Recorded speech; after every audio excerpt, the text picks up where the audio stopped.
Hello and namaste. This is Tim Halloran. I'm an astrologer here in Savannah, Georgia, and this is a weekly astrological forecast. I put these videos on YouTube once a week, and you can help support future videos from purchasing a reading from me at the link below. And we've got a couple more days. I'm offering this monthly special to get a transit report free with your birth chart reading. Okay, and I've been offering it this month because we've had these eclipses go on, this Mercury retrograde go on, so we're taking a look at all that. So we've got about 3 more days to cash in on that special, which is going to be going on through November 1st. Now today is the 29th of October, it's a Wednesday. We're about a week past the solar eclipse that was last Thursday, and a week from tomorrow we have a full moon in Taurus. On top of that, this last weekend, Saturday, we had Mercury finally turn direct, and Sunday we had Mars enter Capricorn. Okay, and we're going to be talking about this Capricorn Scorpio energy because we've had this long-term mutual reception between Pluto and Saturn. They're in opposite signs. So Pluto is in a sign ruled by Saturn, Saturn in a sign ruled by Pluto. And this has to do with the transformation and the evolution of the establishment, okay?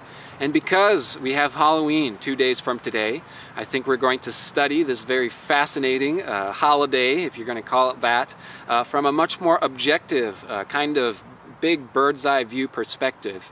Whereas my reports tend to focus on the personal subjective feels, how we're personally receiving these energies, and we'll still talk about that. I think this report, because we have Halloween in 2 days, we're going to talk about this kind of more objective, where we stand in human history, and then look at how that can play out personally, individually, internally. Okay, because it really is a fascinating time.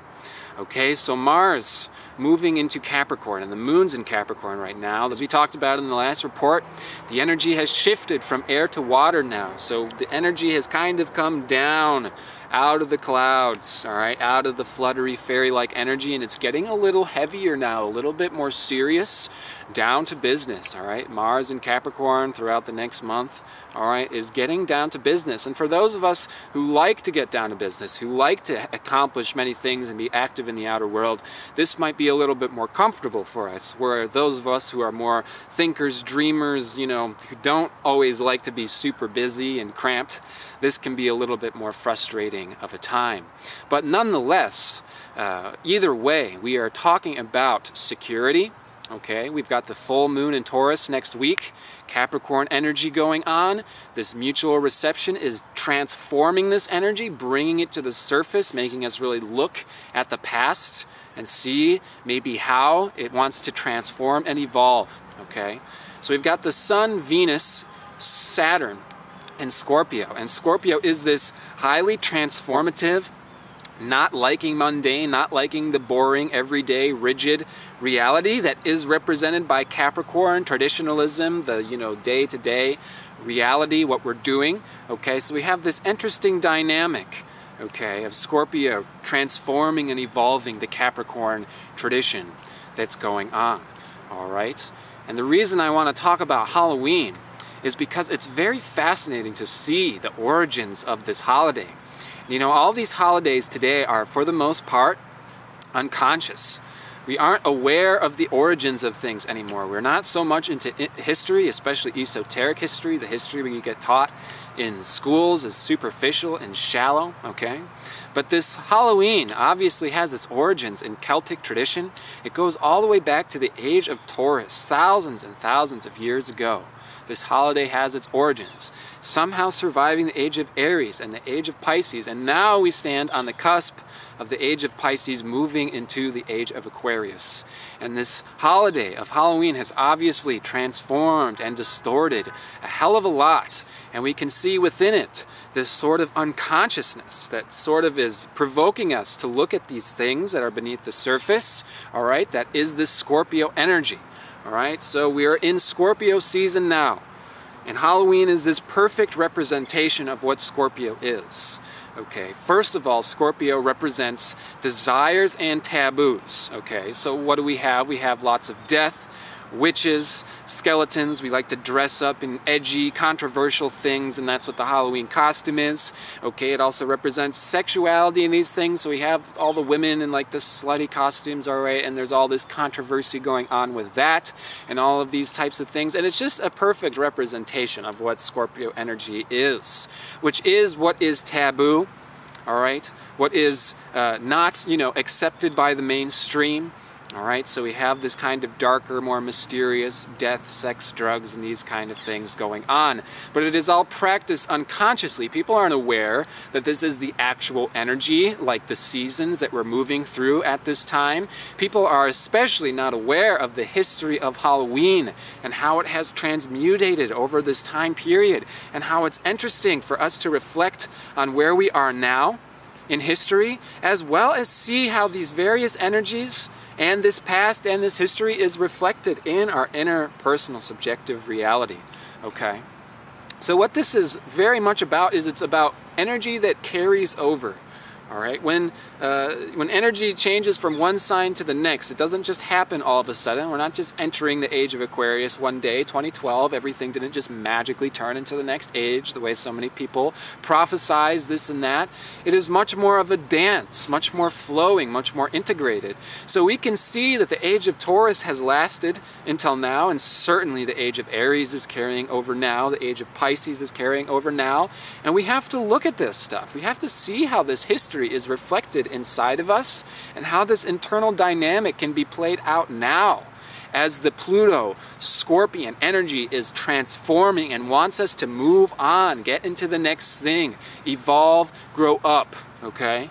And I'm coming from the Scorpio generation. We're the Pluto and Scorpio generation. And I gotta say that, you know, earlier generations were kind of intimidated by us, because we come in and we're just like, we're bored, we're tired of this, we're not doing our homework, we're doing way more sex, way more drugs. And it's not even the sex and drugs that's so scary, it's our attitude about it, because we're like the apocalyptic generation and we just don't give a shit anymore. It's kind of this Pluto and Scorpio generational energy. We all have this generational karma.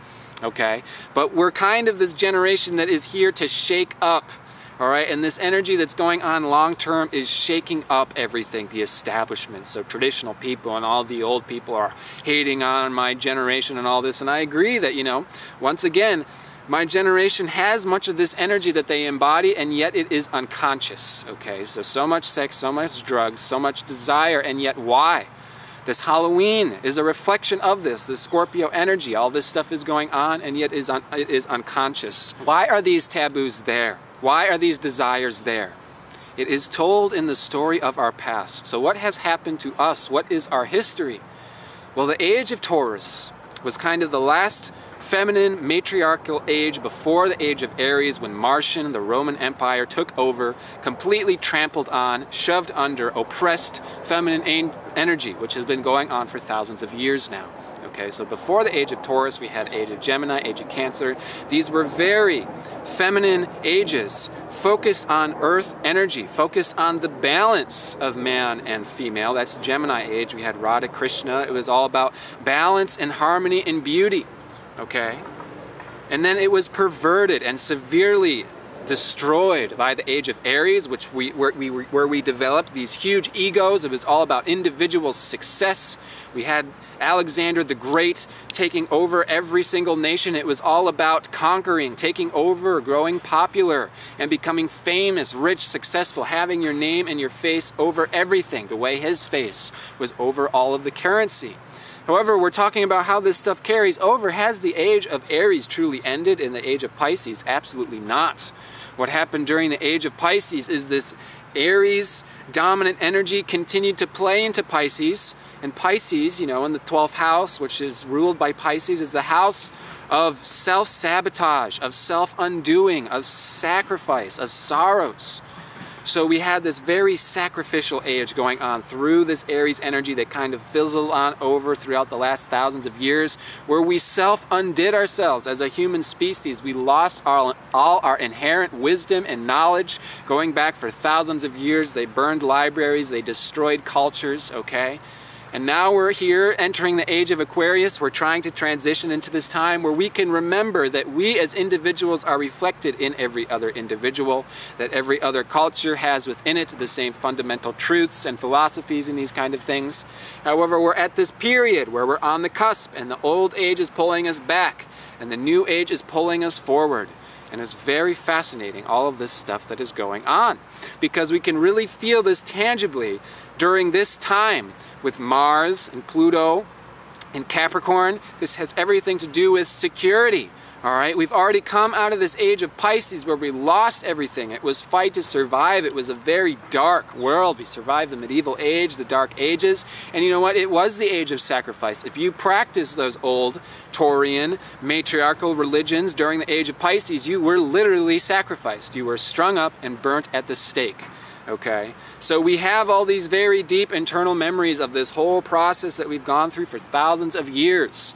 And we are afraid to re-embody our wisdom, our core wisdom that goes back to the earth traditions, that goes back hundreds of thousands of years where we had actual universal religion and we understood our interconnectivity between ourselves, and thus we were less miserable as a collective. Okay, this age of Mars and this age of separation, you've got to fight to survive, Capricorn energy, all right, it actually all stems out of insecurity. We don't have any security anymore. It was all stripped from us during the age of Pisces. There was no firm ground to stand on during Pisces. Pisces is like everything is chaos, everything is dissolving, everything is undoing itself. And we're still transitioning out of it, and it's going to take thousands of years to completely transition out of this age of Pisces, okay? But we're now moving towards a time where we can visibly prove, tangibly see that we are moving towards a time where we are becoming more interconnected, where it is less dog eat dog, have to fight to survive, gotta close down the doors and don't worry about other people because we can't afford to worry about other people, because we just have to focus on the survival of ourselves and our family. That time period is ending. However, within us, all of the insecurities and the fears and the paranoias still exist. So during this Mars and Capricorn, Pluto and Capricorn time, let's look inside of ourselves. This full moon in Taurus, we're going to talk more about it next week, how this can bring up our insecurities as we seek real security. And this Taurus energy represents self-security. And how do we get real self-security is through connection to nature. You see, during the age of Taurus, they had the wisdom that abundance in nature was prevalent. All you had to do was stick a seed in the ground and plants would grow up and produce hundreds and thousands of more seeds in order to make more plants, so it was easy to feed the entire village. And everybody worked together. It was easy for entire communities to thrive and to not be separate and isolated and focused on themselves. You see, this age of Alexander the Great still exists, but it's now disintegrating, okay? But it still exists, and the Alexander the Great still exists, okay? They know that their time is up, so it's much more dangerous. So instead of having their name literally on all the currencies, they go under, the more discreet names, such as the names of banks and major corporations and these kind of things. However, these banks and corporations are still in charge of the empire, okay? They control the government, they control the money system, and we technically still have to pay our taxes and still have to listen to them. And they're trying to tell us that we have to fight to survive. You need us, you need corporations, you need GMO crops. This is the way of the future. You need us, you need Monsanto. You need the big corporations. We are the ones that are taking care of you. We're the ones that are going to give you security. And do we have any security because of this system, because of this setup? No. The world is being lost because we have no real tangible security, because we've lost our connection to the mother, to the goddess, to the earth. All right? So we need to go back in time and remember the matriarchy and the earth goddess religions and these kind of things, and bring them back to the surface, okay? And with this Aquarian age, with all this lost wisdom coming to the surface, with all this interconnectivity, it's becoming much easier to do this. However, can't we see how we're right here on the fringe in between this time period? And you know, we can go through this enormous inner struggle internally where we want to kind of forget about that stuff and, you know, forget taking chances and forget doing detective work and getting into conspiracies and those kind of things. You know, Scorpio likes conspiracies, likes detective works, likes mysteries, because there are gems in the depth, in the darkness, aren't there? So even during Halloween, we can see this going on. Oh my goodness, why is everybody dressed up wearing skimpy costumes? Why is everybody dressing controversially and all these things? Because the old matriarchal religions, that was all about fertility and feminines and sex rituals, and you know, because this is connection to nature, okay, and abundance, okay. There can be, you plant a seed in the earth, you get thousands of more seeds. This has to do with sexuality, abundance, and feeling cared for, and feeling nurtured, and feeling soft and warm and intimate. That energy has been severely abused and beat up and shunned over the last 2 ages. So now we still see this holiday that still exists, and that energy that still exists, and now it's all suppressed, and when it gets suppressed, it gets distorted, it gets weird.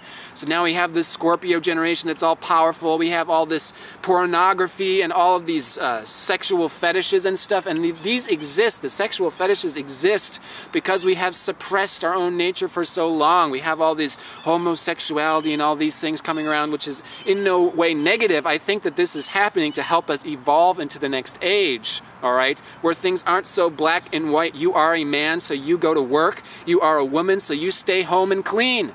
This is how it's been for thousands of years. We have been suppressing our own feminine energy. If you're a man, you still suppress that part of yourself. If you're a woman, you suppress that outer part of yourself. And then it gets all distorted, it gets weird, and it turns into taboo, okay? And what taboo is it's an unconscious desire that is a simultaneous attraction-repulsion. It's like, oh, that's scary, that's going against the grain, I don't want to get into that, my parents would disapprove. And on the flip side, whoa, that's like crazy out there, I want to check that out. This is what a taboo is. A taboo makes sure that that part of ourself never goes away. It actually makes it more of an obsession. Okay, so what do we see? In the highly rigid, traditional repression parts of the world, okay, the Holy Roman Empire is still there, the Vatican is still there, and what do we see within the Vatican? Child molestation, homosexuality. Why? Because they're suppressing this part of themselves, okay? And you know, child molestation is when it gets so suppressed and so taboo that you're doing the most taboo thing, you know? You're doing the most deranged and taboo messed up thing. Why? Because you weren't taking care of yourself, or your own inner nature, and your connection to your own sexuality and these kind of things, okay? So look at this very interesting Halloween time, and then also see this dynamic and this pull between the past. And then what this is this is the job, this is the employer, this is all this, the busyness and the stuff that's picking up as Mercury turns direct and stuff starts following in order again, and the emails start coming through again. And you know, it's like the Mars and Capricorn, there's so much to do, and we're creating so much stuff, and we're getting so much checked off. Okay, so on one hand, let's look at all that stuff and let's see how maybe this is making me feel insecure, and it's like, where am I getting my security? Okay, the Age of Aries said you get your security by how big your gravestone is, all right? You try to build an empire, build a castle, and that's going to be a representation of your success during this time period, okay? And now how do we kind of do that these days? Well, it feels like we've been successful when we get that paycheck every month, right? So we feel secure. Oh yeah, I'm successful. I got this paycheck. I can pay the electric bill. I can, you know, have HBO for another month and all these kind of things. But is it real security? Absolutely not. Is it the kind of security where you plant one seed in the ground and thousands more seeds come sprung out? No, it's not that at all. You have to work for a paycheck, and then it lasts a couple weeks, and then you've got to do it all over again, so you're constantly insecure. We don't have tangible security from this kind of lifestyle, from the lifestyle that the old Alexander the Great say still is where you get security. You still get security from us. You need us, the corporations, the products, the, you know, all this technology and all these things. That's where you get your security. You get your security from watching television and these kind of things. And of course, we don't have any security. So we have this inner frustration and this kind of desire to move on and to get over the old, rigid, traditional black and white mentality that has only kept us in prison. you do understand that it was the Roman Catholic Church that was demonizing the earth religion, saying sex is evil, saying practicing medicinal medicine is evil and these kind of things, okay? This is not acceptable anymore. We are evolving beyond this kind of, you know, stone cold Neanderthalic type mentality. This is ancient, this is stupid. We are beyond this now, okay? So we can look within ourselves and start to see, oh my goodness, this is a little traditional, this is ancient, this is rigid. And I feel insecure because these insecurities are coming from the last age. The age where there was tons of wars, the age where witches were burnt at the stake, the age where if you practiced astrology, you were locked up for the rest of your days, okay? So it's a very interesting point in time. We're standing on this cusp. And on the other hand, how can we use this Capricorn energy to make manifest a new way? Well, instead of doing everything the old way, we can do something new. We can make this more grounded in the traditional understanding of Earth, okay? Capricorn has this higher octave, this lower octave. And the cold stone, you know, oh, I'm just going to go in my room and study all the time, and I'm not going to go out to the beach. We all know somebody like this, the angry atheistic type. You know, do you want to go to the beach today? No, I got a test tomorrow, and this is what's important. I'm a genius. I'm smarter than you. I know how to take care of myself. This is low octave Capricorn. Now, the high octave of any zodiac sign isn't going to be cold and unloving and rigid, because the higher octave of any zodiac sign is perfect, is connection to this ancient, primordial, fundamental wisdom. Okay, so the higher octave of Capricorn is, again, the earth. Is, you know, I can use some of this energy to plant a garden, and doesn't that make me feel productive because I put one seed in the ground and thousands more come up? This is self-security, this is self-maintenance, okay? I'm going to build something around the house that is going to make me, you know, make my life easier and these types of things. That is actually a form of pampering yourself, nurturing yourself. It's warm, it's loving, it's feminine, it's caring, it's nurturing, okay? It's very different than I'm going to slave away in this textbook, I'm going to slave away on the computer and make sure that that decimal point on that bank account is as high as it goes. Because that's where I get my security from, the cold numbers on the computer screen. Okay, and those people are going to be the ones for a rude awakening, because that is not real security. Therefore, this mutual reception between Pluto and Saturn is taking that away. And the old age will get taken down, okay? And we need to trust the processes of nature. We need to trust that change is good. Doing things differently is good. So therefore, experimenting and doing things a little edgy and, you know, cross-examining, it's not saying that we're going to do this unconsciously, you see. It doesn't mean dress up real skimpy and then just flaunt yourself around. That's unconscious. I don't even understand my suppressed femininity, so I'm just kind of, it's distorted and it's kind of like shooting out on the sides, okay? That's what happens when we suppress ourselves, okay? If we make this a conscious process, that means that we are reincorporated these forgotten feminine energies in with our daily life in a way that is, you know, it's productive, okay? It's uplifting. It's not just getting into a taboo because it's edgy. Oh, isn't that crazy? It's, this is relevant. This is medicine. This is healing for my life and for other people. This is what has been forgotten. This is ancient wisdom that has been suppressed, okay? And this is how we are evolving. This is how we're moving into the next age. So the old rigid traditions in school and textbooks and these kind of things, yeah, we are sort of evolving on from these things. But at the same time, it's not a free-for-all. We have to know what we're doing. We have to get in touch with ourselves. We have to figure out what our own process is. And that's what the, you know, the benefit of Mars moving through Capricorn these next 2 months is, you know, this is a time we can get down to business. We can make changes in the outer world that are going to last. If we want, we can make changes. We don't have to just dispense all of this energy in the old way. Okay, which means I'm just going to stay as busy as possible because that's what makes my family secure. When actually your family is missing the father that is never home because they've just given themselves to this job, okay?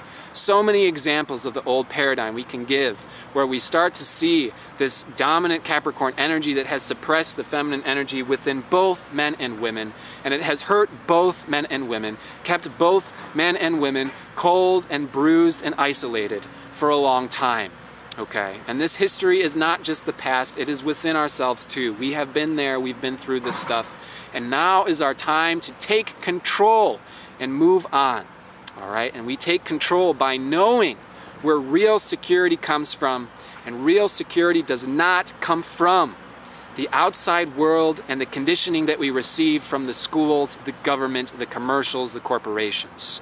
It's time to find security from something deeper, all right? And this is the opportunity to do it, okay? So I'm wishing you the very best during this kind of serious and heavy time. You know, we can make the most of it and get a lot of work done, okay? So let's make the best of it. I'm wishing the best for you and your beloveds. Namaste.